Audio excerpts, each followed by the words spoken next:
Payg'ambar alayhissalomga ham sehr qilinganini bilarmidingiz?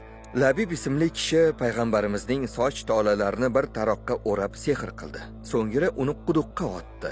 Bu payg'ambar uchun sinov edi. U kishi qattiq kasal bo'ldilar. Kun sayin ahvollari og'irlashib ketdi. So'ngra Alloh oyat nozil qildi. Sahobalar borib quduqqa tushishdi. Ha, quduq tubida chindan ham soch tolasi o'ralgan taroq bor edi.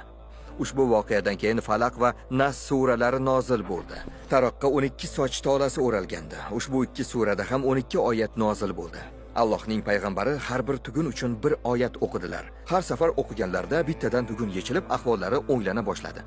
So'nggi oyatni o'qiganlarida oxirgi tugun yechildi. Kasallik, sehr jodu butunlay yo'q bo'ldi. Demak, bu suralar juda kuchli. O'sha kungacha payg'ambarning himoya uchun boshqa duolari bor edi. Ammo suralar nozil bo'lgandan keyin o'rniga ularni o'qiy boshladi.